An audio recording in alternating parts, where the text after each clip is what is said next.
ونؤمن به ونتوكل عليه ونعوذ بالله من شرور أنفسنا ومن سيئات أعمالنا من يهدي الله فهو المهتدي ومن يضلل فلا هادي له وليا مرشدا أشهد أن لا إله إلا الله وحده لا شريك له وأشهد أن محمدا عبده ورسوله وقال سبحانه وتعالى يا أيها الناس اتقوا ربكم الذي خلقكم من نفس واحدة وخلق منها زوجها وبث منهما رجالا كثيرا ونساء واتقوا الله الذي تساءلون به والأرحام إن الله كان عليكم رقيبا وقال أيضا يا أيها الذين آمنوا اتقوا الله حق تقاته ولا تموتن إلا وأنتم مسلمون وقال سبحانه وتعالى يا أيها الذين آمنوا اتقوا الله وقولوا قولا سديدا يصلح لكم أعمالكم ويغفر لكم ذنوبكم ومن يطع الله ورسوله فقد فاز فوزا عظيما أما بعد فإن أصدق الحديث كتاب الله وخير الهدي هدي محمد صلى الله عليه وسلم وشر الأمور محدثاتها وكل محدثة بدعة وكل بدعة ضلالة وكل ضلالة في النار. السلام عليكم ورحمة الله وبركاته. ọpẹ́ ni fún Ọlọ́run ọba tí ó ṣọ́ wa láti ìbẹ̀rẹ̀ Ramadan títí di jímọ̀ ìgbẹ̀yìn nínú oṣù Ramadan. Ọlọ́run kó gba ààwẹ̀ wa, Ọlọ́run kó gba ìjọsìn wa, Ọlọ́run má dàálù wa nígbàyà. Atọrọ ìkẹ́ àti ìgẹ̀ fún òjíṣẹ́ ńlá Muhammad sallallahu alayhi wa sallam. Ìkẹ́ Ọlọ́run ọlá Ọlọ́run àtòrí àjẹ́ǹjẹ́ tó ń rẹ̀ kó máa bá ànábì wa Muhammad sallallahu alayhi wa sallam, kó máa bá àwọn ará ilé rẹ̀, àwọn sọ̀hábà rẹ̀ àti gbogbo wa. Àdìrọ̀rọ̀ wa lénìí òun ni kí ló kàn lẹ́yìn Ramadan, kí ló kàn lẹ́yìn Ramadan. Ramadan gẹ́gẹ́ bí gbogbo wa ti mọ̀ yí pé ilé ẹ̀kọ́ ni. Àwọn èrè ń jẹ́ bíi mẹ́wàá lẹ̀dá lè rí látara Ramadan tó bá jẹ́ ilé ẹ̀kọ́ tí gbogbo wa sì ti kọ́ ẹ̀kọ́ yẹn. Ó yẹ kí oríire wa kó bẹ̀rẹ̀ lẹ́sẹ̀kẹsẹ̀ torí pé Ramadan èròǹgbà Ọlọ́run kì í ṣe pé kí Ramadan máa ṣiṣẹ́ Ramadan bí kò ṣe kí Ramadan máa ṣiṣẹ́ àtúnṣe ìgbésí ayé. Gbogbo àwọn tó bá rí bí oṣù kan àwọn ni wọn ò jẹ àǹfààní kankan látara rẹ̀, àmọ́ gbogbo ẹni tó bá rí gẹ́gẹ́ bí ilé ẹ̀kọ́ fúnra ara rẹ̀ ni ó bẹ̀rẹ̀ sí ní rí oríire tó wà ń bẹ̀. Ànábì wa Muhammad sallallahu alayhi wa sallam nǹkan kan náà ló sọ nípa àpẹẹrẹ tá a fi mọ̀ pé Ọlọ́run gba ààwẹ̀ Ramadan àti àpẹẹrẹ tá a fi mọ̀ pé Ọlọ́run gba hajj tẹ́dà bá ṣe. Ó ní gbogbo ẹni tó ṣe é pé lẹ́yìn Ramadan ó wá jáwọ́ nú ẹ̀ṣẹ̀, ó wá bẹ̀rẹ̀ sí ní sin lọ́wọ́n ọba, ó lápẹẹrẹ nìyẹn pé Ọlọ́run gba ààwẹ̀ rẹ̀. Ó ní gbogbo ẹni tó ṣe é pé lẹ́yìn Ramadan ó wá padà sínú ṣìnà tí ń ṣe tẹ́lẹ̀, gbogbo aburú tí ń ṣe tẹ́lẹ̀ ló padà sí díẹ̀. Ìrun tó ṣe é pé kìkí gbogbo ìgbà ìyẹn náà tún kọ̀ntínú. Ó ní àpẹẹrẹ nìyẹn pé Ọlọ́run ò gba ààwẹ̀ tẹni náà gbà. Ọlọ́run kó má ṣe gba ààwẹ̀ wa. Bó ṣe sọ ń pa ájì nìyẹn. Gbà tí wọ́n bá lọ sí ájì tó bá dé tán bá ní àpẹẹrẹ pé Ọlọ́run gbà náà ní pé dáadáa ló bẹ̀rẹ̀ sí ní ṣe lẹ́yìn ájì. Ọmọ ìyá mi, ọ̀gọ̀rọ̀ tó ń ṣe wá láyé wa Ọlọ́run kọ́ àwa fúnra wa ní. Ó wá mú Ramadan ó fẹ́ fi yanjú wàhálà yẹn. olórí wàhálà tí ń ṣe wá méjì ni, olórí ìṣòro tó kojú ayé méjì ni. ìṣòro àkọ́kọ́ òun ni àìmọ̀kan àti ìrújú, kí nǹkan má yé èèyàn, kí èèyàn má mọ̀ túmọ̀ ayé, kí èèyàn má mọ̀ kí ló ń wá ṣe, kí èèyàn má mọ̀ kí ló yẹ ká máa lé, kí èèyàn má mọ̀ kí ló yẹ kókó wàhálà bàgbà àyà wa, kí ni ò tiẹ̀ yẹ kókó wàhálà bàgbà àyà èèyàn. àìmọ̀kan yẹn Kùránì ló yanjú ẹ̀. òun ló ṣe ní ṣáàrù Ramadan allazi unzila fihi al-Qur'an hudan linnas wa bayyinatin min al-huda. so Ramadan ló tún fi sọ́ọ̀fù yẹn indirectly pé Quran tá a gbé fún yín tó máa jẹ́ ká yé yín nítumọ̀, kẹ́ gbádùn ayé yín. ok, ẹ wá súnmọ́ Quran yẹn in an unprecedented manner, lọ́nà tẹ́ ẹ gbà súnmọ́ rí, sọ́dà tẹ́ ẹ bá súnmọ́ yóò wá máa ṣàlàyé gbogbo nǹkan fún yín. ẹ wá rí i pé Ọlọ́run máa ṣoore fún mi kẹ́, Ọlọ́run ò mà tiẹ̀ ṣàbúrú fún mi, àṣetùmọ̀ báyìí ní nǹkan báyìí ní, àṣẹ́sẹ̀ báyìí mo lè gbé tí màá fi ṣoríire báyìí. tẹ́ bá wá mọ̀ túmọ̀ Kùránì yẹn, tẹ́ bá súnmọ́, tẹ́ kà á tó yé yín, tẹ́ wá lò ó, ẹ wá rí yí padà. ṣùgbọ́n ìbéèrè pàtàkì ni pé ǹjẹ́ ọ̀gọ̀rọ̀ wa, ǹjẹ́ ìhà tí a kọ sí Kùránì ǹjẹ́ ó yàtọ̀? kó yàtọ̀. bá a ṣe ń bá Kùránì lò kí Ramadan tó dé, láàbá Kùránì lò nínú Ramadan. ọ̀pọ̀lọpọ̀ èèyàn tó tún ka Kùránì nínú Ramadan, ẹ bèrè lọ́wọ́ wọn mélòó ló kà pẹ̀lú túmọ̀ rẹ̀, mélòó tó dẹ̀ kà pẹ̀lú túmọ̀ rẹ̀ ló ṣe tán àti mú un lò láti face reality pé wá, èmi ni mò ń ṣẹ̀ṣẹ̀ báyìí, Ọlọ́run kọ́, èmi ni mo ní láti stop àwọn nǹkan báyìí kí n lè rí ntọ́lọ́run ṣe nílérí fún mi. Ọlọ́run ṣe lérí o. In fact, every verse of the Quran is a solution to a problem. Àràfí kọ̀ọ̀kan, àyà kọ̀ọ̀kan nínú Kùránì ọ̀nà àbáyọ ni lórí àwọn ìṣòro kọ̀ọ̀kan. kò sí ìtòkà tí ò fún ẹ lọ́nà àbáyọ. tó bá sọ fún ẹ pé wàbáṣírí lẹ́dínà àmànù wàhámìlú sọ́ọ̀lìyàt, Ọlọ́run ní ẹ bá mi fún wọn ní ròdùnú. àwọn wo? àwọn tí wọ́n gbèmí Ọlọ́run bá gbọ́, wọ́n wá ń ṣiṣẹ́ rẹ̀. ìtumọ̀ ẹ̀ ní pé gbogbo ìgbàgbọ́ wọn yẹn, Kùránì wá ní practical ayé wọn, tó túmọ̀ sí pé wọ́n ń sin lọ́hùn. òun ti ṣèlérí oríire fún wọn, máa ṣoríire ni. in fact ẹni tó máa ṣoríire lálẹ́ kìámọ̀, ayé ń bí ló ti máa rí bó ti ń ṣoríire. ẹ̀mí ẹ̀ máa sọ balẹ̀ tó jẹ́ pé torí ń táyé kó sí ò ní kó sí, in tí wọn ò gbọ́yé wàá gbọ́yé, in tán wà máyà wàá máa wò lọ́ọ̀kan pé kí ní ṣe wọ́n, ta ló sì kì. ó ní ìwọ tó ní nǹkan ò ní, ìwọ tó ní nǹkan ọ̀sán nǹkan kan nù. gbogbo àlàyé tí Kùránì ṣe fún wa kò yé wa. ó dàbí àyàtà túlẹ̀ ní tọ́lọ́ ní inna Allaha la yastahi an yadriba mathalan ma ba'udatan fama fawqaha. àyà tó ti fi gbogbo ilé ayé yìí, gbogbo ń tà ń lé yẹn tó fi wé mosquito, ẹ̀fọn, gbogbo ilé ayé látòkè délẹ̀, gbogbo tó lè dá ń bẹ̀. ó ní ìwọ ọmọ tó fà á táwọn èèyàn kan ọ̀sìn lọ́hùn tán lówó, wọn ọ̀sìn lọ́hùn wọn kọ́lé, wọn ọ̀sìn lọ́hùn wọn bímọ. ó mọ nǹkan tó fà á. Ọlọ́run ní tó fà á ni pé torí pé ayé òwúlò, àdánwò lòun fi ṣe. so ó ṣe ní kọ́lé ńbẹ̀, ó ṣe ní bímọ ńbẹ̀, ó ṣe ní lówó ńbẹ̀. ńgbà tó mọ̀ pé kí ni kò wúlò, abájọ ó ní kò wúlò tó ìyẹ́ ẹ̀fọn. kí ló dé tọ́lọ́run wá, Ọlọ́run tiẹ̀ pé ní ìyẹ́ ẹ̀fọn, ó ní kò wúlò tó ìyẹ́ ẹ̀fọn. ẹ̀yin náà wá rí wàhálà tá a máa ń ṣe kó tó di pa máa rí lé kọ́, kó tó di pa máa rọ́mọ bí, ká tó rí mọ́tò rà, ká tó wá joyè, àwa jẹ́jẹ́. níjọ́ tá a bá kú báyìí àwọn dàbí ẹ̀ ń pé àwa rí gbogbo nǹkan tá a wá ṣe yẹn, a máa wò kí wá ní àǹfààní. kí ni ìsíkọ́tò? so ẹni tí ò bá súnmọ́ Quran ayé máa lé kàtàkàtà kótó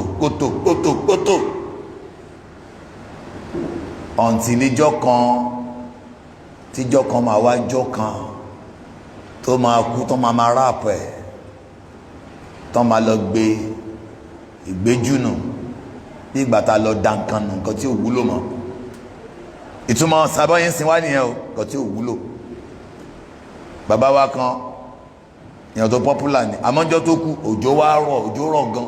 In fact wọ́n yẹ ń gbọ́n mi báyìí lómi kúnnú kí ní ẹgbà tó yá náà kì í sínú ẹ̀, wọ́n kì í sínú sàárè yẹn àtómi àti gbogbo wọn dá yẹpẹ̀ ẹ̀rọ fọ gbogbo ẹ̀ àyà àlá lè gbé lọ́lé náà, agbọ́n mi títí títí wọ́n kì í sínú ẹ̀ ni. So ẹni ìgbéjúnù ni wá, you can't stay here. In fact tán bá lọ dúró díẹ̀ a máa bẹ̀rẹ̀ sí ní rùn, ẹ mọ̀ pé ìgbéjúnù gangan ni wá. So ìwọ tán máa gbéjúnù tó dẹ̀ fẹ́ parẹ́ lórí pé mi ní kíní mi ò ní kíní, ó wá ń ṣe mí àìmọ́re, ó ti ẹ̀ béèrè nǹkan tó wá ṣe láyé gangan. Àlọ́lọ́run ní èròǹgbà mi ni pé mo fẹ́ kínú ẹ máa dùn lójoojúmọ́, ó deserve kínú ẹ bàjẹ́ náà, ó dẹ̀ kẹ̀yìn sí mi Ọlọ́run, ó dẹ̀ ń bára ẹ nínú jẹ́, because in tí mo fún ẹ ó ti tó kó máa sìn mí. Tó bá ń wà lékún àá ṣe fún ẹ, bẹ́ẹ̀ tá bá fún ẹ àdánwò ni, tá bá fún ẹ àdánwò ni. Nígbà míì gan wá sí máa súyàn láti ṣe, tí èèyàn bá wo àwọn èèyàn bá ṣe ń ṣera wa. Oore tó ga jù tọ́lọ́run ṣe fáyé òun ni kó fọ́nà mọ̀ wá. Oṣòdì tí mo ti ń bọ̀ nsìn, mo sọ fún wọn bẹ́ẹ̀ pé kẹ́nìkan gbógun fún wa, kẹ́nìkan fún wa ní kọ́ọ̀pù tá lè fi lò, kẹ́nìkan fún wa ní ṣíbí tá lè fi lò, kẹ́nìkan fún wa ní ṣíà tá máa fi jókòó tá bá fẹ́ lò. Gbogbo wọn wá mú nǹkan oníkálukú dání, inú wa wá ń dùn, a dúpẹ́ lọ́wọ́ ẹni tó fún wa ní kọ́ọ̀pù tá máa fi lògùn, ẹni tó fún wa ní ṣíbí tá máa fi lògùn, ẹni tó fún wa ní síìtì ṣíà tá máa fi jókòó láti lògùn, ẹni tó gbógun fún wa náà a dúpẹ́ lọ́dọ̀ ẹ̀. Ẹnìkan wá mú ìwé dání, ìwé bá ṣe máa lo ògùn yẹn, àwa ní ìwọ ilé jáde, ìwọ get out. Láàkùnrin àṣé olóore wa gangan nìyẹn, àṣẹ ni tó mú bá ṣe máa lò dání gangan ni òun ní important person inú gbogbo wọn. Ṣíbí òwúlò, kọ́ọ̀pù òwúlò, ògùn gan òwúlò, ó dìgbà tá bá rí bá ṣe máa lò ó. Ìyẹn náà ń pè ní Al-Quran. So tá bá sọ pé what next after Ramadan, nǹkan àkọ́kọ́ ni pé kó padà sídìí Al-Quran. Ramadan try láti sún ẹ mọ́ Quran bẹ́ẹ̀ tó súnra rẹ mọ́. Ẹ̀sìn decoration ló kù tá à ń ṣe, ẹ̀sìn decoration. Ìjọ ọlọ́dún ṣé yẹn lẹ́sìn? Àmàpẹ̀ràn ọdún ṣé yẹn lẹ́sìn? Àdúpẹ́ o, àwẹ̀ yìí ti ń lọ o, ó bá wa láyé o, tí ó bá wa láyé lẹ́sìn. Ó bá wa láyé tí o tí benefit nǹkan fẹ́ kó kọ́ńbẹ̀ gọ́gọ́ o gẹ́ẹ̀tì ẹ̀ tó fi lọ, ó ti lọ sí o. Bẹ́ẹ̀ lómi ṣe wà nígbà tí Ramadan ò ti dé, ó ti ń padà síbẹ̀ díẹ̀díẹ̀. In fact àwẹ̀ tó gbà gan manage ni, àwẹ̀ yẹn ò gba ọ̀rọ̀ burúkú lẹ́nu ẹ̀, àwẹ̀ yẹn ò gba ìwòkú lójú ẹ̀, àwẹ̀ yẹn ò gba ìmásọ̀rọ̀ èèyàn lẹ́yìn, oríṣiríṣi nǹkan kò gbà lọ́wọ́ ẹ̀. Nǹkan táwẹ̀ dẹ̀ wá ṣe nìyẹn. So kó lè jẹ́ permanent cure, return to the manual. We have said it several times, you cannot accept the product and reject the manual. Ẹni tó bá gbọ́ eléyìí tó bá padà sí di Al-Quran, in fact oríire rẹ̀ bẹ̀rẹ̀ lẹ́sẹ̀kẹsẹ̀. Àwa àgbàlagbà tá wà ń bí, àwọn ọmọdé tá ń gbọ́, kó ní kálukú lọ padà sí di Quran. Nobody, what next after Ramadan? That is number one. Ó kàn ṣáà ló ń bá wọn ṣẹ̀sìn yìí, ó wá sọ pé àwọn kan náà ń ka Quran. Nǹkan tí wọ́n máa ń ní relationship pẹ̀lú Quran ni pé bí a tó bá fẹ́ ṣàdúrà wá ní àfáà ẹ̀ wá bá sọ Quran kalẹ̀. Quran ò sí fún nǹkan tó ń lò fún yẹn o, òun ni òjò ṣiṣẹ́ láyé rẹ o. Tó bá dẹ̀ òun ló ṣiṣẹ́ máa sọ fún ẹ pé òun kọ́, màá ní kí ló ní tó ló ṣiṣẹ́, ṣówó ló ní, màá fọmọ Ìgbò tó lówó ju ẹ lọ tí ó dẹ̀ ka Quran.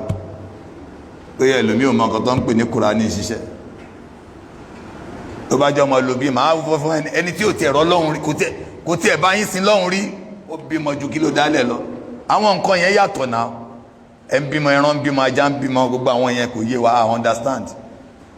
Gbígbàdúrà, ọ̀gá gbígbàdúrà ni kó mọ ohun tó wá ṣe láyé, kó dá mọ̀, kó wá máa ṣe ohun tó bá ìyọ́nú Ọlọ́run ọba tó dá ẹ mu, kó sá fún tó pè léèwọ̀. Àwọn tó ń pè ní gbígbàdúrà nìyẹn. Ìjọ tẹ́dà bá ti ṣe yẹn ó ti ṣe tiẹ̀, ó kù kọ́ lọ́wọ́n bó ṣe tiẹ̀.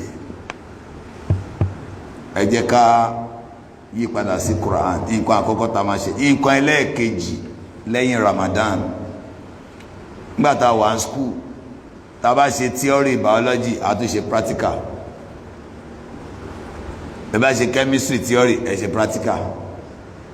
Ìtumọ̀ ẹ̀ ní pé tá a bá gbé Kùránì kalẹ̀ fún yín ẹ lè máa fọpọlọ yín tú ìtukùtù irú ìta máa ń tú Nàìjíríà yìí tó ń ká àkókò ń sọ̀rọ̀ bó ṣe wù. Ẹlòmíì ọ̀rọ̀ tí ò fa wàhálà rí láti jọ́tọ́ ti bí wa akọ̀dédé dálẹ̀ ni ó ṣàfẹ́ ṣó ìmọ̀. At the end of the day ẹ lè ráǹfààní kankan bẹ̀.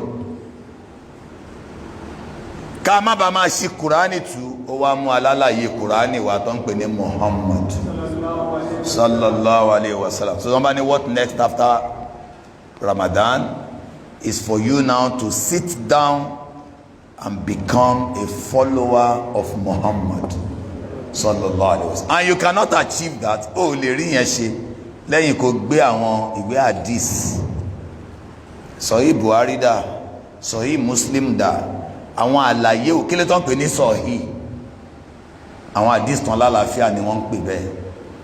Ká lè mọ̀ pé ta ló sọ pé ànábì sọ pé, ìgbà wo náà bí, ìgbà wo ló wá sáyé, ṣó tó sọ bẹ́ẹ̀ ṣó ṣojú ẹ̀. Inú àwọn Buhari yẹn, Muslim yẹn lẹ́ti rí bẹ́ ṣe ń pèrún, ibẹ̀ láti rí bọ́ ṣe ń ṣe ìkámọ̀, ń ṣe ní Kùránì láti rí, ibẹ̀ láti rí sẹ̀mí Allahu liman hamidah, ibẹ̀ láti rí Rabbana wa lakal hamd, ibẹ̀ láti rí àtáyá bá ti ń ṣe. So ti bá sọ yìí Buhari, sọ yìí Muslim, àwọn hadith Ànábì Muhammad sallallahu alaihi wasallam tó lálàáfíà ló ń bẹ́ẹ̀. Ẹ padà sídìí ìyẹn, ẹ̀yin lẹ ti rí àǹfààní ìtọ́lọ́hún gbà lérò pẹ̀lú wa. Ó ní ká tẹ̀lé Quran ká sì tẹ̀lé Ànábì wa Muhammad sallallahu alaihi wasallam. Kí ló fà á? Ó ní laqad kana lakum fi rasulillahi uswatun hasana, Suratul Ahzab ayah 21, Quran 33 verse 21. Àwòkọ́ṣe rere tó dáa jùlọ fún yín ó ń bẹ nínú Ànábì Muhammad sallallahu alaihi wasallam. Kí ló fà á? Ẹ wo àwọn àdánwò tó ń ṣe wá, àdánwò ẹlẹ́yọ ló ń ṣe wá, àdánwò onídọ́sìnì làdánwò Ànábì Muhammad sallallahu alaihi wasallam. Kò dẹ̀ sí èèwọ̀ nínú kéèyàn fẹ́ ṣoríire. Ọlọ́run jẹ́ kí gbogbo wa ṣoríire. Oríire tẹ́ fẹ́ ṣe yẹn ẹlòmíì kó lẹ́yìn lóríire. Owó ò dẹ̀ kí ń jẹ́ kéèyàn lẹ́yìn, because gbogbo àwọn olówó ayé àárí wọn mọ́, tó bá ti kú báyìí ó tán nìyẹn, ẹnì kò dárúkọ wọn mọ́. Ọmọ ò kí ń jẹ́ kéèyàn lẹ́yìn. Ẹlòmíì rò bóyá ẹni tó bá bímọ wọn a máa dárúkọ ẹ̀ lọ títí ayé, àbẹ́ni tọ́mọ bá gbẹ̀yìn ẹ̀, tọ́mọ 500 bá gbẹ̀yìn ẹ̀ kò túmọ̀ sí pé o lè lẹ́yìn. So báwa ò ṣe lè dárúkọ àwọn bàbá wa ẹlẹ́ẹ̀kẹjọ, ẹlẹ́ẹ̀kẹsàn, bàbá wa ẹlẹ́ẹ̀kẹwàá, làwọn ọmọ wa kan bọ̀ tó wà nílé dárúkọ àwa náà. So ọmọ kọ́ ló ń jẹ́ kéèyàn lẹ́yìn. Ànábì wa Muhammad sallallahu alayhi wa sallam, ọmọ ẹyọ kan ló gbẹ̀yìn ẹ̀, Fatima, ọmọ mẹ́fà ló gbé sí kòtò fúnra rẹ̀. Ọmọ ẹyọ kan tó gbẹ̀yìn ẹ̀ yẹn oṣù kẹfà tánàbí sàsálàm jáde láyé lòun náà lọ. So kò yẹ ká rántí ànábì sàsálàm. Bẹ́ẹ̀ Ọlọ́run ní ọmọ kọ́ ní jẹ́ kéèyàn lẹ́yìn, ilé iṣẹ́ kọ́ ló ń jẹ́ kéèyàn ó lẹ́yìn, oyè tá a jẹ kọ́ ló ń jẹ́ kéèyàn ó lẹ́yìn. Tó bá jẹ́ gbogbo yẹn ni ànábì ò ní lẹ́yìn. Ṣùgbọ́n Ọlọ́run ní wa rafa'na laka dhikraka. Èmi Ọlọ́run fúnra mi ni máa ń gbé ìrántí ẹ̀ dága. Ó ṣèlérí yẹn fánábì Muhammad sallallahu alayhi wa sallam, ó dẹ̀ gbéga. Gbogbo ẹni tó bá ṣe àgbéga fún ara tiẹ̀, tó bá ga léni á lọlẹ̀ lọ́la, tó bá dìde níbi kan pé ó dé, tó bá dọ̀la wọ́n máa gbé ṣépè. Ṣùgbọ́n tó bá jẹ́ pé Ọlọ́run ló gbé èèyàn ga, àpẹẹrẹ yẹn ni ànábì wa Muhammad sallallahu alayhi wa sallam. Àtijọ́ tó ti ga kò wálẹ̀ mọ́, kò dẹ̀ sí tó fà á, ó sìn Ọlọ́run. Sọ Ọlọ́run yẹn ni kẹ́ target tẹ́ bá ń wá iyì, tẹ́ bá ń wá àpọ́nlé. Kò sí lára owó, kò sí lára ipò, kò sínú tọ́mọ èèyàn ń fún yàn. Ọlọ́run ọba ní máa ń pín. Ó ní tuuti il mulka man tasha, ẹni ohun mi máa fún un ní ọlá wa tanzi'ul mulka mimman tasha ẹni ó sì wù mí máa gbà lọ́wọ́ ẹ̀ wa tu'izzu man tasha ẹni ó wù mí máa gbé níyì wa tuzillu man tasha ẹni ó sì wù mí máa yẹ̀yẹ́ Ọlọ́run máa yẹ̀yẹ́ wa. ẹlẹ́ẹ̀kẹta lẹ́yìn Ramadan òun ni ká lọ mọ̀ báwo lèèyàn ṣe ní ikhlasu niyya, àníyàn pé gbogbo ohun tí n bá fẹ́ ṣe mo ṣe nítorí Ọlọ́run. Ó fi Ramadan wa kọ́ wa níyẹn. ṣẹ́rí ọ̀pọ̀lọpọ̀ ìjọsìn tá a bá ń ṣe kárí ni Ọlọ́run ní ṣọ́yàn bẹ́ẹ̀. bí wọ́n bá ń kírun ó dùn ṣe kárí ni àfẹn tó bá bẹ̀rù Ọlọ́run. tó bá dẹ̀ kírun káyé lè rí ọ ní ládàá. sàdákà ó dùn ṣe kárí ni tíyàn ní ẹ̀yin jọmọ́ mo donate 40,000 naira everybody apara Allahu Akbar, ó dùn ṣe kárí ni. hajj ìyẹn ibi tí kárí ni pọ̀ sí jù nìyẹn. àwọn èèyàn ṣe yín Mọ́kà wọn ní sàtífíkẹ́ẹ̀tì mi eléyìí lẹ́ máa fi mọ̀ pé mo lọ Mọ́kà. ṣùgbọ́n àwẹ̀ nìkan ni kárí ni ò ṣeé ṣe. kò sí ẹni tó lè mẹ́ntí ń gbàwẹ̀, kò sí ẹni tó lè ṣe tá a fi lè mọ̀ pé ń gbàwẹ̀. ó fàwẹ̀ kọ́ wa bá a ṣe lè máa ṣe ẹ̀sìn ní ìpamọ́ fóun Ọlọ́run. a lè rí èèyàn kò lámì rárá, ẹni tẹ́nu ẹgbẹ́ gan ó lè ṣẹ̀ṣẹ̀ jẹ àmàlà tán ẹ̀mẹ́lò léèyàn nu ẹnu. so going forward, ìjọsìn tó bá fẹ́ ṣe Ọlọ́run ní wa ma umiru illa liya'budullaha mukhlisina lahud-din. ní tí mo pa yín láṣẹ ni pé ẹ fọ ẹ̀sìn mọ́ fèmí Ọlọ́run. so ìfọ ẹ̀sìn mọ́ ká ṣe nítorí Ọlọ́run, ká má ṣe nítorí ayé, kí yẹn tẹ̀síwájú lẹ́yìn Ramadan. nǹkan kẹrin tó gbọ́dọ̀ tẹ̀síwájú lẹ́yìn Ramadan òun ni ààwẹ̀ fúnra ẹ̀. ààwẹ̀ yẹn Ọlọ́run fi kọ́ wa ní self-discipline, ìkóra ẹni níjànú. báwo la á ti kóra ẹni níjànú? nítorí pé lẹ́ẹ̀kan tí mo sọ yìí pé kí ni ìṣòro wa méjì ni. ìṣòro àkọ́kọ́ àìmọ̀kan àti ìrújú, àmọ́ nǹkan àmáyé la ṣe ń lè. ìṣòro ẹlẹ́ẹ̀kejì ni pé a fẹ́ satisfy adùn ara, ìgbọ́lá fún ntara ń fẹ́ kọjá ntọ́lọ́hún ń fẹ́. báwo ni Ramadan ṣe wá sọ́ọ̀fù yẹn? ó wá kọ́ wa ní self-discipline. àwa ń wo oúnjẹ wa a lè súnmọ́, àwa ń wo ìyàwó wa a lè súnmọ́. ebi tẹ́lẹ̀tẹ́lẹ̀ ebi ń sọ àwọn èèyàn dìdàkudà. Ọlọ́run ní mo wá fẹ́ kébi ó tẹ́. ńgbàtà wá gbààwẹ̀ ebi wá tẹ́, àwọn èèyàn wá kúndùn oúnjẹ mọ́, kò tẹ̀sẹ̀ tó mọ̀ kébi ń pa wọn mọ́. ebi wá ń pa wá àdẹ̀ wá torí èsì wà wù mọ́. kódà ẹlòmíì gan oúnjẹ ní lára tẹ bá fóúnjẹ lọ lọ́wọ́ sàn báyìí sìn. torí pé kí ló fà á? ó ti mọ lára. ó fẹ́ fi àṣírí hàn wá pé ebi tó ń pa ẹ́ tó torí ẹ̀ gbébọn fún yàn wá àṣírí ebi kò sí nǹkan kan bẹ́ẹ̀. máa sọ ebi dìjọsìn. báwo la ṣe lè sọ ebi dìjọsìn? ó ní pé mo jí kò sóúnjẹ ńlé mò ń gbààwẹ̀, ojú ò bá ti àìlóúnjẹ ńlé mò ń gbààwẹ̀. ẹlẹ́ẹ̀kejì táàwẹ̀ tún ṣiṣẹ́ fún ni pé ó máa ń kọ́ wa ní ìtẹ́lọ́rùn. bẹ́ni tí ó gbààwẹ̀ bá ń jẹun sìn àárán kankan wá kò lè wú wa lórí. akọ̀ máa wo ni pé kí wá ló ń ṣe tó tóbi lójú ẹ̀, ṣé ó kọjá oúnjẹ? tẹ́ bá lọ wọ àwọn àìsàn tó ń ṣe wá, ń tà ń jẹ gangan ló ń fa ọ̀pọ̀lọpọ̀ àìsàn yìí. ẹ ó bẹ ṣe lálàáfíà tó nínú Ramadan. going forward ẹ máa fa àwẹ̀ jagun, ẹ fi máa fi bẹ Ọlọ́run, ẹ má jẹ́ kó kúrò nínú system yìí. súnmọ́ tẹ̀síhù ó tún máa jẹ́ kẹ́ lálàáfíà gan. nídẹ̀ yìí pé Ọlọ́run ní èmi nìkan mo mọ bí ń ṣe san ẹ̀san àwẹ̀. so ó ní ẹgbàá mẹ́fà sí lẹ́yìn Shawwal, àmì lẹ́yìn Ramadan nínú Shawwal. ó lẹ́yìn tó bá gba àwẹ̀ Ramadan tó bá fi mẹ́fà kún nínú Shawwal yóò gba aládé ẹni tó fòdìdí ọdún kan gba àwẹ̀ fọ́lọ́run. báwo ló ṣe rí bẹ́ẹ̀? man jaa bil hasana falahu ashru amthaliha.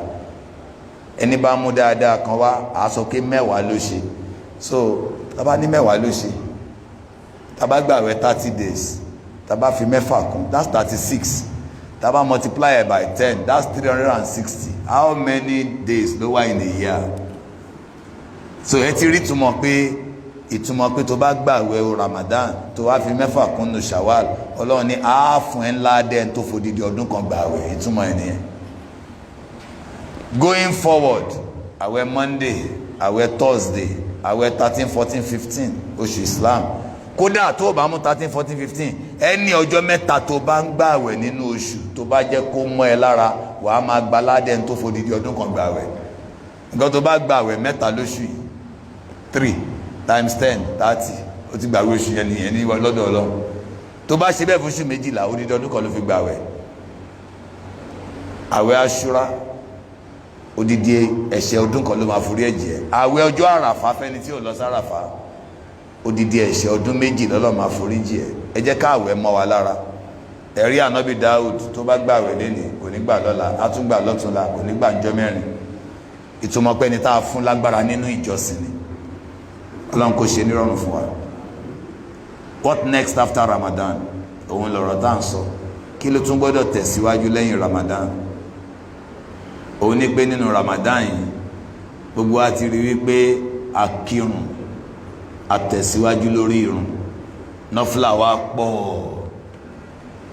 Kò sí nọ́fìlà tá à ń yàn tó wà exclusive to Ramadan. Gbogbo nọ́fìlà tá à ń yàn Ramadan yẹn la lè yàn after Ramadan. Nígbà tó Ọlọ́run bá ń sọ pé ká dìde lóru kírun, kò sọ pé nínú Ramadan. Ọlá pé Ramadan jẹ́ ilé ẹ̀kọ́. Tàráwí, ẹ̀mọ̀ká máa ń kí tàráwí lẹ́yìn àwọn ìrun wa, lẹ́yìn ìṣáì. Tó bá fẹ́ kírun lẹ́yìn Ramadan ti lọ, o kàn kí ìṣáì tán ni.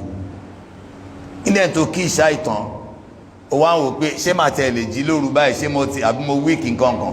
Tó bá múná fúláì wá lẹ́sẹ̀kẹsẹ̀ lẹ́yìn ìṣáì, wọ́n ti kọrúkọ ẹ̀ máwọn tó dìde lóru kírun. That's why I think Tarawih continues after Ramadan.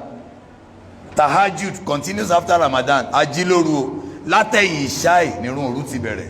Iye náfìlà tó bá dẹ̀ lágbára ni, iye súrà ni. Ọlọ́run ní ya ayyuhal muzammil, ìwọ tó ọ̀dáṣọ borí tó ń sùn, qumi layla illa qalila, dìde lórúkọ kírun díẹ̀ ní kó fi sùn. Nisfahu, ó lè fi dájí kírun, ó fi dájí sùn. Àwìn kò sùn mí ní àbí kó dínkù, àwùzídì àléyìí, àbí kó jẹ́ kó tiẹ̀ pọ̀ gan. Wàrọ̀ tilẹ̀ lẹ́kọ̀ọ́rọ̀ ànátàrí tí kó wá máa ka Kùránì kó máa kírun. So òru Ọlọ́run bá gbé àǹfààní síbẹ̀ púpọ̀. Tí Ramadan bá lọ, má dáwọ́ ìrun òdúró. Ànábì wa Muhammad sallallahu alaihi wasallam ó ní tó bá di ìdá mẹ́ta òru, Ọlọ́run ó sọ̀kalẹ̀ sí sánmà ilé ayé. Ẹrú sìn mi wo ní ń wá foríjì kí n fún? Ẹrú sìn mi wo ní ń wá ọlá kí mi Ọlọ́run bó fún? A ní Ramadan ní ń pa ẹ̀ṣẹ̀ rẹ. Ta ló sọ fún yín pé Ọlọ́run ò pẹ̀ṣẹ̀ rẹ mọ́ lẹ́yìn Ramadan? Ó ń pẹ ẹ̀ṣẹ̀ ti Ramadan gan is not automatic. Yaghfiru liman yasha l'Ọlọ́run sọ. Kì í ṣe gbogbo ẹni tó witness Ramadan ló máa rí àforíjì. Ọlọ́run lẹ́ni tó bá wù mí ni máa foríjì, which means èèyàn láti qualify for it. But lẹ́yìn Ramadan nìkan, Ọlọ́run tún máa ń fọ́ èèyàn mọ́ bí ijọ́ tí ìyá ṣẹ̀ṣẹ̀ bíyàn. Tá bá lọ sí àjì ń sìn, wọ́n á ní bẹ̀ ṣe ń kúrò lára fáyẹn bí ijọ́ tí ìyá yín ṣẹ̀ṣẹ̀ bí yín ni. The question tá fẹ́ bira wa ni pé agbọ́ yẹn, Ọlọ́run foríjì wa, ó gba àwẹ̀ náà, Ọlọ́run foríjì ẹ̀. Kí láǹfààní ìwẹ̀ tá a wẹ̀ fẹ́ni tó mọ̀ pé lọ́la òun lọ pora mọ́ ẹrọ̀fọ̀? Kí ló kíù síbi tó ti ń wẹ̀ fún? Ó dẹ̀ dúró látàárọ̀, ó ní kí ló dé olófẹ́ wẹ̀. Ó dẹ̀ mọ̀ pé tó bá dọ̀la ó máa lọ pora ẹ mọ́. In fact, àti ọ́ìlì àwọn mẹkáníìkì o, gbogbo ẹ̀ ló máa pora mọ́. Ìyẹn ni àìwúlò Ramadan fẹ́ni tó fẹ́ padà sínú ẹ̀ṣẹ̀. Ó kàn waste time ara ẹni. Ẹni tó ṣoríire Ramadan nìyí lẹ́ni tó fẹ́ tẹ̀síwájú lórí dáadáa. Pé Ọlọ́run ní tún padà síbẹ̀ mọ́ mọ́ pinnu. Ọlọ́run kò fẹ́ kó mọ̀ pé you have the capacity to say no. Gbogbo àwọn ẹ̀ṣẹ̀ wọn yẹn, they are not beneficial. Kò sí wọn ní benefit. Tó bá ti gbọ́ pé kinní kan ẹ̀ṣẹ̀, kò sí benefit ńbẹ̀. Tọ́lọ́run bá ní kinní ẹ̀ṣẹ̀ ní o, kò sáǹfààní ńbẹ̀. Ìwọ tó ń ṣe lọ́wọ́ rẹ kó wá fi rẹ wẹ́ni tí ò ṣe.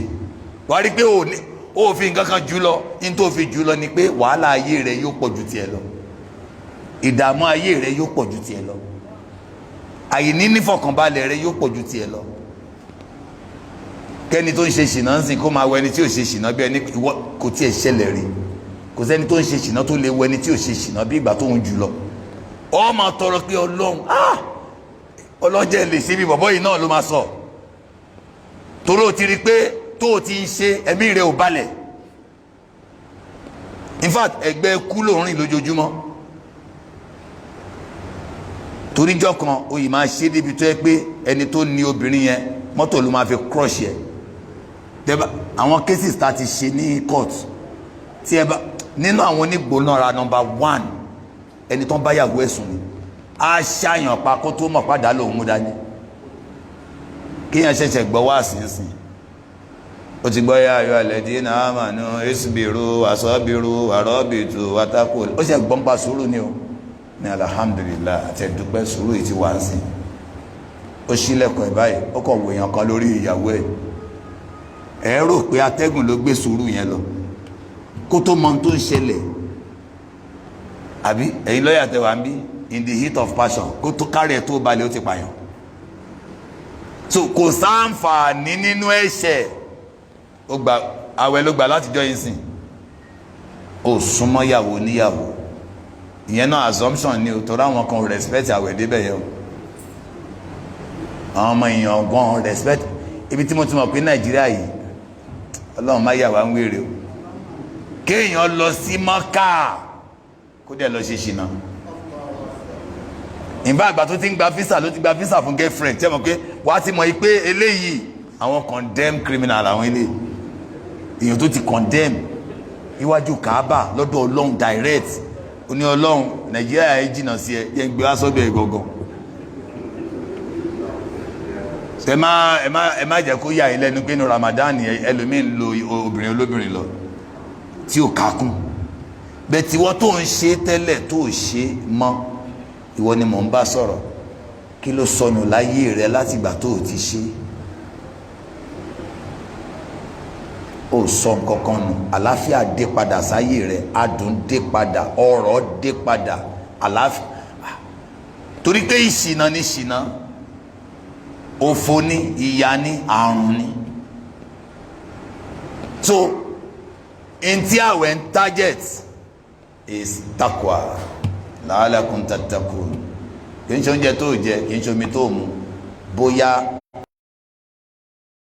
èlé àṣẹ Ọlọ́run ìsáfẹ́ èèwọ̀ Ọlọ́run náà ń pè ní takwa tó bá ti mọ̀ pé Ọlọ́run pé nǹkan báyìí léèwọ̀ ìwọ náà mú léèwọ̀ then alhamdulillah so torí ìdí èyí ẹ jẹ́ ká fi takwa kún kí bẹ̀rù Ọlọ́run kó kún tá à ń ṣe lẹ́yìn tí mo ní ká máa kírun lóru torí pé lẹ́yìn àwọn ìrun wákàtí 5 ìrun tọ́lọ́run ti nífẹ̀ẹ́ sí jù òun ni ìdìde lóru kò bá jẹ́ rákà 2 ló lè kí tó bá wà consistent ó dolóríire nìyẹn just wake up ẹ dìde lóru kẹ́ bẹ̀ Ọlọ́run in tó tún gbọ́dọ̀ tẹ̀síwájú lẹ́yìn Ramadan òun ni sọ́dákọ̀ Ọlọ́run àníyàn Ọlọ́run kọ́ ni pé nínú Ramadan ẹ fáwọn èèyàn lóúnjẹ oṣù 11 tó kù ẹ fi bí pa wọ́n àníyàn Ọlọ́run kọ́ nìyẹn ó fẹ́ kọ́ wa bá ṣe lè máa ṣàánú ara wa òun ló ṣe ní fẹ́bí panú kò wò tó rẹ́lòmíì ibi ò kí ń pa kó tó jẹun kan tán èmi tó ti dé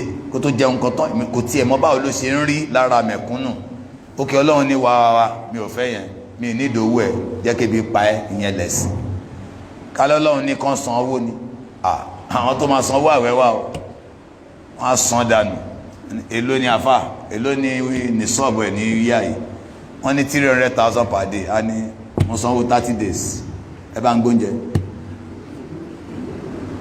ṣùgbọ́n Ọlọ́run ní kébi pa ẹ́ níjọsìn tó fi ṣe ìṣọ̀kan lé wa lórí ebi tí wàá pa ẹ́ o ti rí báwo ló ṣe ń rí fáwọn mẹ̀kúnnù ó tún wá fún wa ní incentives ó ní tẹ́ bá bọ́ aláwẹ̀ kan máa fún yín ní ládàá àwẹ̀ tó gbà kò dẹ̀ ní dín ládàá ẹni yẹn kù gbogbo ẹ̀ náà ó kàn fẹ́ kó akáyé yahun ni ká kàn ṣe dáadáa so we need to continue after Ramadan òun mo ṣe pariwo ní Ramadan ní lọ́pọ̀lọpọ̀ wá sí pé ẹ dá sàárà padà sí mọ́ṣáláṣí ẹ jẹ́ ká máa ṣètọrẹ àánú ẹ jẹ́ ká máa ṣètọrẹ àánú. Ẹ wo House of Assembly nsìn, gbogbo ní Ramadan ni wọ́n ń pín oúnjẹ fáwọn èèyàn.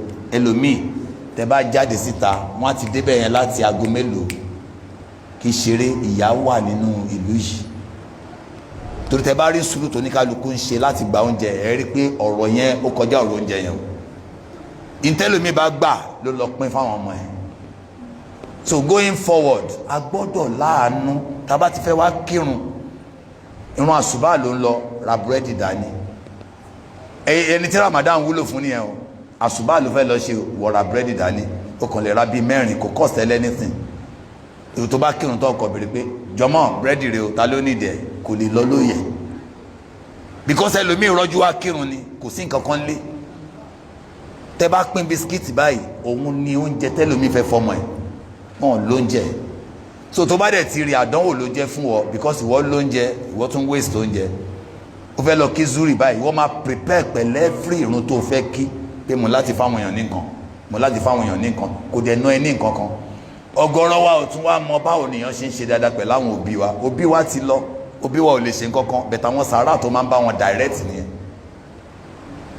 Ṣe búrẹ́dì àtẹ̀wà kò ní tó bá di ọ̀túnla, jọ bá mi gbé pàdé mi ní mosque, kò sọ fún àwọn èèyàn kí búrẹ́dì àtẹ̀wà wà o, ẹ̀yin jọmọ́ ò ní láti sọ fún wọn pé ò ń ṣe sàárà. Ẹ̀yin jọmọ́ ẹ jẹ́ àjọ jẹun o, inú àwọn èèyàn á dùn, wọ́n á jẹun. Kódà ẹni tó torí oúnjẹ wá síbẹ̀, òun náà ní ládàá. Ànábì Muhammad sallam ẹ fọ̀rọ̀ lágbájá nǹkan báyìí ní tẹ́ńṣẹ́ fìyẹn lẹ̀, ẹni tó wá jẹun gangan ní ládàá. Ṣebí ilé Ọlọ́run ló ti wá jẹ, ṣé kò lè lọ jẹ nílé orò ni? Ẹ ṣáà rọra fi wọ́n lẹ̀, ẹ jẹ́ káwọn èèyàn torí ẹ̀ máa wá, tó bá yá ìbẹ̀lẹ̀ sí ti máa wọ̀ wọ́n lẹ́mìí. Ìrun ọ̀dájú là ń kí. Ìtumọ̀ jọ̀mọ́ ni pé kẹ́ni tó ní kó lè fara pẹ́ ẹni tí ò ní, kẹ́ni tí ò ní wá dẹni tó ní. Ẹni ò ráṣọ wọ̀ kó dẹni tó ráṣọ wọ̀, ẹni tó mọ̀ ń bẹ lọ́spítù, àtàrà jọ̀mọ́ yẹn ó gbọ́dọ̀ lè sanwó hospital ẹ̀. Tá a bá rí lágbájá mọ́ṣáláṣí tí gbogbo wa bá wá lọ, wọ́n ní èlò aló máa yà yín lẹ́nu pé láwọn orí bẹ́ẹ̀dì hospital yẹn 3,000 naira lẹ́nu mi fi hang síbẹ̀. Kò níní wọ́n dẹ̀ máa kọ́, dókítà tó bá gbaṣẹ́ máa kọ́ sí ara pépà tó hang, and a patient not cooperating. Àwa bèrè lọ́wọ́ ẹni yẹn pé akànlọ́gbò wọn lọ hospital ní kílé tí wọ́n ní ò cooperate, wọ́n fẹ́ gbọ́n ẹ lábẹ́rẹ́ ò dáhùn ni. Ó ní rárá, tí dókítà kan bá ti ní kóun ra oògùn kan tó wọ́n rówó ra, dókítà tíṣẹ́ bá kàn tó bá ti rí pé wọ́n ti ra oògùn yẹn, á sọ síbẹ̀ pé òun ò cooperate. Báwo lè fẹ́ cooperate, ṣe fẹ́ lọ jalè ni? Àwa kan dẹ̀ wà tó ṣe pé what's 2,000 what's 3,000. Sọ wọn bẹ̀ yẹn tá bá ń lọ, àwa gan là ń jẹ́ mùsùlùmí. Ọmọ ìyá wa wà ní prison, ìyà ń jẹ, ìmí ò mọ wọn kó mẹsẹ̀ o, ìyà burúkú ń jẹ wọn. So àwọn nǹkan yẹn ò take wa anything. Wá àti family ẹ̀gbọ́n lè sọ pé fẹ́ lọ nájú ní kirikiri, kẹ́tì ṣe rice jollof rice dání fáwọn èèyàn, wá wo bá dúró ẹ̀ ṣe máa gbà. Torí tó bá wá so oúnjẹ yẹn tó fún wọn, ò ní láti sọ fún anybody pé ó ń ṣe sàárà. Ìwọ kan jókòó sẹ́gbẹ̀ẹ́ bì kan mọ́ṣáláṣí pé Ọlọ́run tí wọ́n kí wọ́n lo ní ládá, wọ́n lo ní ládá yẹn o. Ládá tó wà nínú nǹkan tí mo ṣe, Ọlọ́run bá ń fún ìyá mi. Àwọn tó ń pè ní sàárà tó ń bòkù ni. Direct lọ́lọ́run máa fún, ìwọ ló ní o, òun ò lè ṣe mọ́ o. Ìwọ wá ṣe, ó wá ní kémi Ọlọ́run kí n gbé kúrò nínú rẹ́kọ̀dù ẹ, kí n fi sí rẹ́kọ̀dù ìyá ẹ, ara èrè tá a ló máa jẹ kó tọ́ ẹ nìyẹn.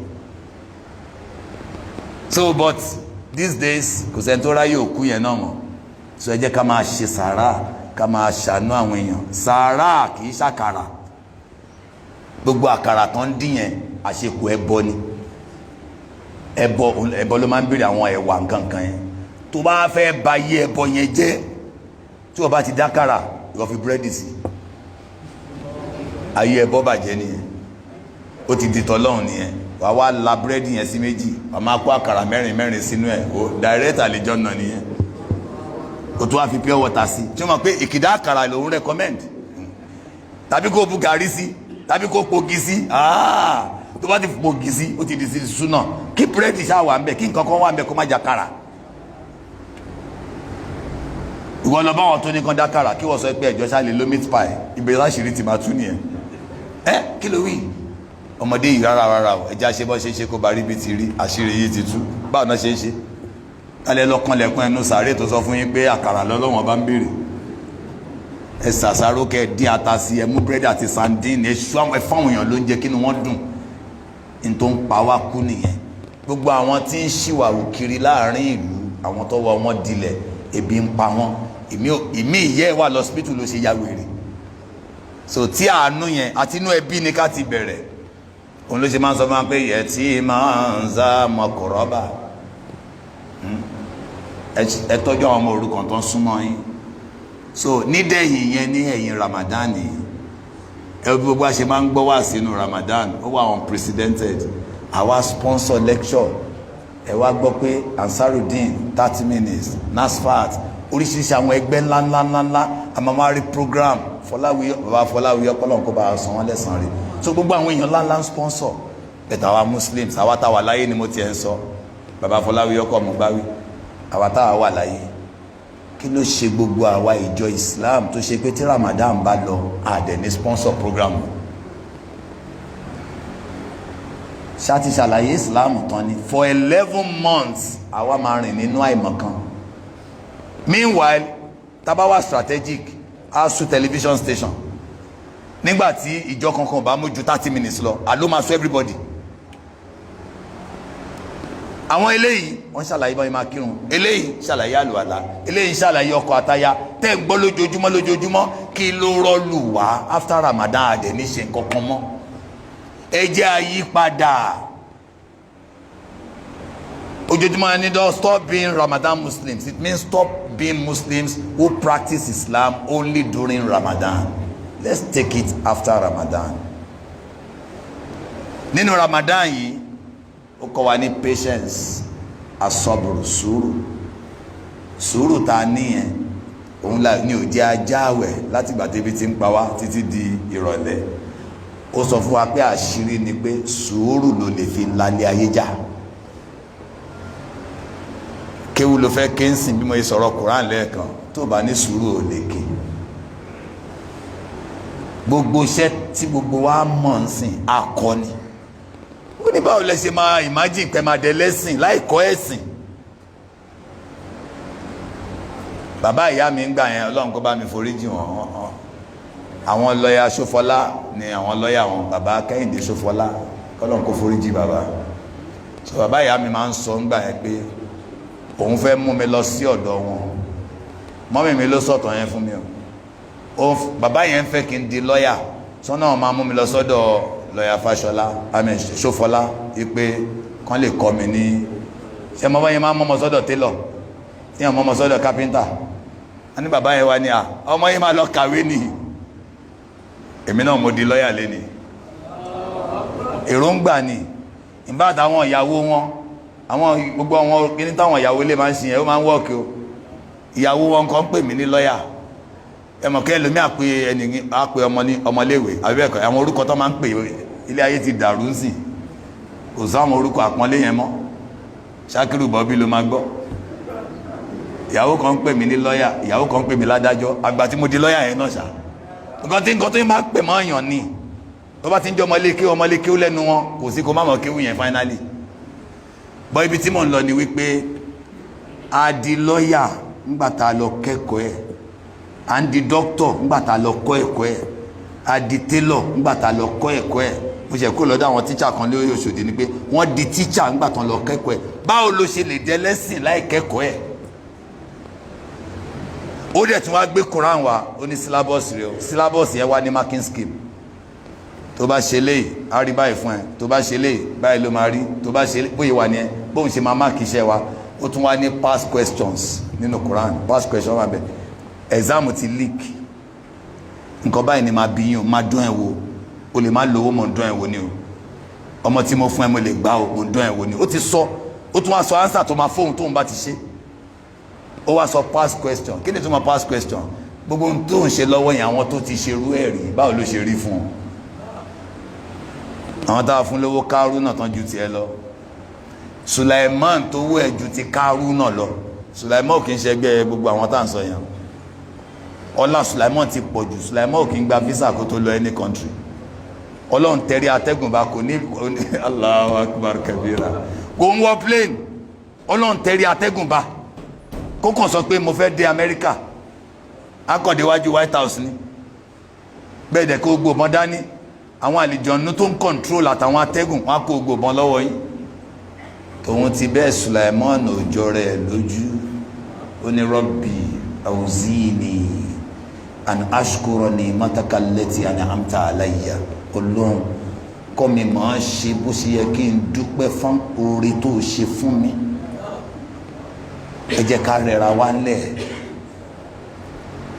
Ọlọ́run bá lékè ọlá àdúrà tí gbogbo wa ṣe nu Ramadan Ọlọ́run jẹ́ ó gbà kádùá yẹn tó gbà èèyàn máa ń ṣiṣẹ́ tí ó jẹ́ kí àdúrà gbà ni èèyàn máa ń ṣiṣẹ́ tí ó jẹ́ kádùá gbà àti jẹ́rin ni mo ti ń ṣe kinní kan nu lecture mo try láti jẹ́ káwọn èèyàn mọ̀ pé àfọwọ́fà ni most things tá ń pè ní ṣòro so tó bá tètè jẹ́ àfọwọ́fà má bẹ̀ Ọlọ́run lórí àfọwọ́fà o you have to correct it Ọlọ́run ti yarí Quran 13 verse 11 ó ní mi ní gbọ́ tó bá jẹ́ wọ́n ló fà á tún ṣe wàá rí pé ọ̀nà àbáyọ ti yọ tó bá jẹ́ wọ́n ló fà á address it mo ti fún ẹ ní tó lè fi ṣàtúnṣe má wàá máa ka Yàsín sí mi lọ́rùn ìwọ ló ṣe mistake ṣàtúnṣe Quran 13 verse 11 ó ní nà láàlá yugayiru ma bi qawmin hatta yugayiru ma bi anfusihim mí ní yí tó ń bá yí yẹn padà àfi kọ́ yíwà rẹ̀ padà ẹ̀mẹ́wàá ọmọ máa ṣubú sínú gọ́tà ni so long as tó mọ gògóró wọn ka ìsáwáka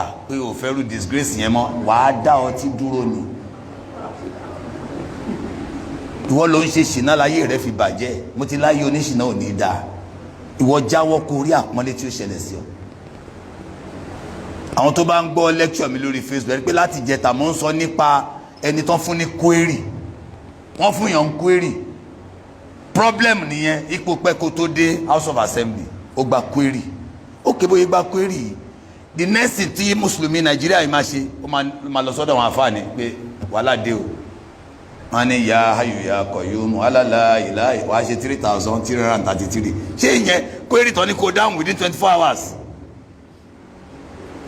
ask why ìbéèrè ni ọ̀rọ̀ tí mo sọ fún yín wàláhì ẹ má sọ pé mi ọmọdé ni mo ń sọ̀rọ̀ tẹ́ ẹ bá lò why why tó bá lè béèrè why lẹ́ẹ̀márùn-ún problem ayé ẹ máa solve o máa rí n tó fa n tó ṣẹlẹ̀ sí ẹ ìbéèrè ẹ márùn ni o ìwọ tí problem tí ẹ bá pọ̀jù ẹ márùn lọ béèrè lẹ́ẹ̀mẹ́wàá why kí ló dé nígbà tó ń fún enquiry yẹn kó tó máa ka Yàsín the first thing tó yẹ kó béèrè ni pé why did I receive the query kí ló dé tán fún mi ní query why àkọ́kọ́ nìyẹn wà wá farabalẹ̀ má sàtìrà kan farabalẹ̀ bí rẹ̀ lání torí mo pẹ́ kí n tó débi iṣẹ́ o ti dáhùn yẹn nìyẹn why ẹlẹ́ẹ̀kejì kí ló dé tí mo pẹ́ kí n tó débi iṣẹ́ wà tún rọra falà torí mo há sí traffic go slow why ẹlẹ́ẹ̀kẹta kí ló dé tí mo há sí traffic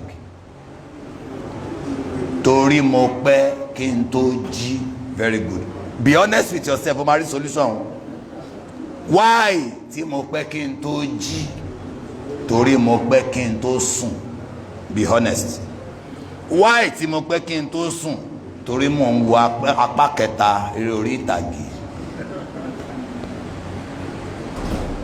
o ti ṣoríire bẹ́ẹ̀ yẹn láìka Yàsín àdúrà ẹ ti gbà o ti rí pé henceforth kò sí tó kàn mí pẹ̀lú apá kẹwàá eré orí ìtàgé torí ayé mi gan apá kẹfà eré orí ìtàgé láyé mi tí n bá fèsì ayé mi gan orí orí ìtàgé máa wo eré orí ìtàgé so that you can sleep early tó bá tètè sùn tó mọ ọba rẹ tó tún set alarm wà tètè jí tó bá tètè jí wà tètè wẹ̀ wà tètè wọṣọ wà tètè bọ́ sọ́nà sẹ́mi kí bí traffic Èkó ìṣètò àwọn tó wà strategic they live in Lagos as if they are not in Lagos kí ló fà á wọ́n mọ bó ṣe máa beat traffic yẹn Ọlọ́run fẹ́ kó take step kó tó ṣàdúà tí wọ́n bá ti ṣe tiẹ̀ àìsàn faragita à ń sọ wáyé láàárọ̀ bíkà gbogbo nǹkan kọ́ là jẹ́ àtòṣù ajé àtòṣù kọ́ ló ń ṣe ẹ̀ ìwọ gọ́gọ́ là jẹ́ look at yourself be honest with yourself wàá kàn rí pé nǹkan yanjú ni budget owó tó ní kò tó ẹ yẹn ìwọ lọ wo rẹ are you embarking on necessities or ostentation or luxuries o sure pé nǹkan tó need lélẹ̀ ẹlẹ́ẹ̀kẹta, are you sure pé kì í ṣe kí láyé máa sọ ní tó ń dẹ̀ láàmú?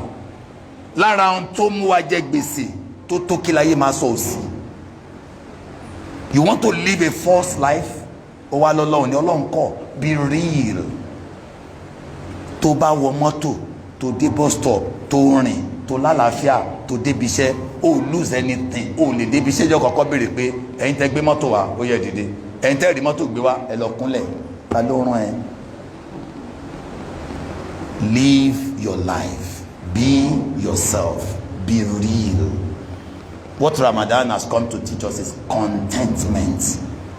Ká láyọ̀ ọkàn, kínú ẹ máa dùn pé Ọlọ́run ṣe. Kí ni mò ń wá?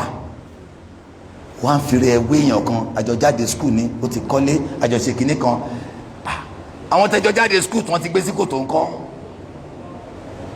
Ṣé wọ́n ti kọ́lé yẹn? Kí ni ìtumọ̀ yẹn jọ tí kú bá dé? Be yourself. Stop deceiving yourself. Má dẹ̀ jowú ẹnikẹ́ni. Wo torí ẹni tó máa ń jowú èèyàn wọn kì í ga. Níjọ́ tó bá ti lè dìtẹ̀ ẹni tó ga, Ọlọ́run mọ̀ pé ó kórìíra gíga ò ní ga. Kàkà kó mọ̀ pé ọ̀nà pọ̀ tó lè gbà ga. Wàá wà focus on délọ́kọ́lẹ̀ ọ̀tẹ̀ ọlọ́tẹ̀ kò díwọ́ gíga tẹ́ni Ọlọ́run bá ní kó máa ga lọ. Ìtorí ìdí èyí, Ọlọ́run bá má dà wá láàmú. Ọlọ́run má jẹ́ àdára wa láàmú. The whole idea is, have you really benefited from Ramadan?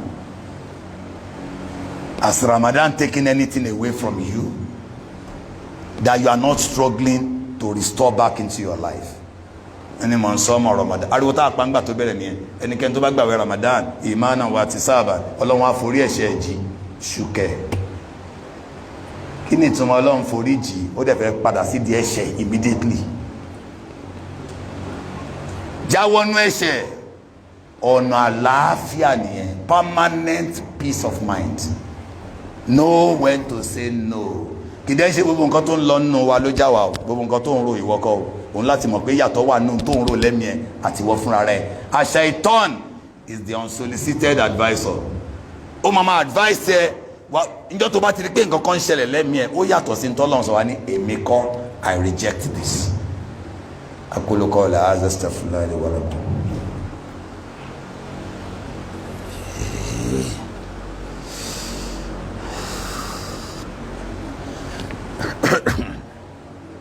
Assalamu alaikum warahmatullahi wabarakatuh. Our topic is what next after Ramadan. Let us ensure that we continue with righteousness after Ramadan. The goal of Ramadan is righteousness. So also we should continue with fasting immediately after Ramadan. Remember the 6 days of fasting in Shawwal. Also we are in the last 10 days of Ramadan. So if you target Laylatul Qadr, there's no particular night. All of us fixing 27, 28, 23. 20. The best way to target Laylatul Qadr is to pray all the nights. You know, just ensure that all the nights, the last 10 nights of Ramadan, you are awake, perform your salat. Surely one of these nights will be Laylatul Qadr. So you read the Quran, you pray, may Allah accept all our prayers. Also ensure that you take part in Zakatul Fitri. Zakatul Fitri is feeding the poor Muslims during Eid. Allah wants everyone to be happy. So Zakatul Fitri is different from Zakatul Mal. Zakatul Mal purifies the wealth. Zakatul Fitri is meant to correct some of the inadequacies during fasting. What you said, which you ought not to have said. What you saw, which you ought not to have seen. All those mistakes you did, with Zakatul Fitri, Allah will wipe it away. So how do you do it? You pay it on everyone, pay it on yourself and those who are your dependents. Some women think that women shouldn't pay Zakatul Fitri. Women should pay Zakatul Fitri. It is only when you are not able to. That's when your husband assists. So it is not compulsory on that man when you have the capacity to pay. So even a young child can pay if you have the capacity. It's about possession. What do you have? So it's not automatic that it is the father that pays for everybody. Everyone is liable so long as you have reached the age of puberty. Just like saying a woman shouldn't pay zakat. Zakatul mal, a woman can pay zakatul mal. So many women have taken themselves away from it. Apart from your husband feeding you, you are also feeding some members of your family, and you should pay. In fact, we start paying from a day-old child. You pay zakatul fitri on them. But if you have non-Muslims whom you are feeding, you don't have to pay zakatul fitri on those who are non-Muslims. But you keep feeding them, you keep assisting them. Assist people regardless of their religion. So how much do you pay? If we say mudu, 4 mudu, you know this thing of cookout, oats. Kini agolo oats here. So agolo oats here exactly mudu ni bo se wa yen. What if you measure it? So 4 of it is for one person, and that's about 3 kg. You know, talking about 3 kilogram is for one person. So you can also add money. You see that there is a struggle among the scholars whether they should use money or not, and some came up with the argument that if the whole essence of zakatul fitr is to make people happy, that amount of kilo, how much is it in naira, so that the person can be free to buy chicken and buy every other thing, which is also reasonable. And some were of the view that even in the times of the prophet, people needed money, but they never used money to pay zakatul fitr. They use staple food. So what is the way out? You can balance between the two. Buy rice and add money. May Allah accept it. So that as the person is eating rice, he's also having money to buy some other things and cook. May Allah accept it from us. You have to pay zakatul fitr before Eid. Immediately the prayer is performed, you don't have zakatul fitr again. What you have is ordinary sadaqah. May Allah subhanahu wa ta'ala help and bless us. May Allah reward us. We pray for our nation, Nigeria. May Allah bless our president, grant him good health. All members of the Federal Executive Council, National Assembly, Federal Civil Service, all men and women from different walks of life, our governor, our deputy governor, our speaker, all members of the House of Assembly, all members of the civil service here, from the clerk to all public servants, may Almighty Allah be with you. The distinguished ladies and gentlemen from different walks of life, may Allah grant you prosperity. May Allah save us from destruction. May Allah save us from adversity. May Almighty Allah continue to honor our steps. May Allah subhanahu wa ta'ala not make this the last of our services to Him. ربنا تقبل منا إنك أنت السميع العليم وتب علينا يا مولانا إنك أنت التواب الرحيم ربنا أفرج علينا صبرا وثبت أقدامنا وانصرنا على القوم الكافرين ربنا آتنا في الدنيا حسنة وفي الآخرة حسنة وقنا عذاب النار وادخلنا الجنة مع الأبرار برحمتك يا أرحم الراحمين أقول قولي هذا أستغفر الله ولكم.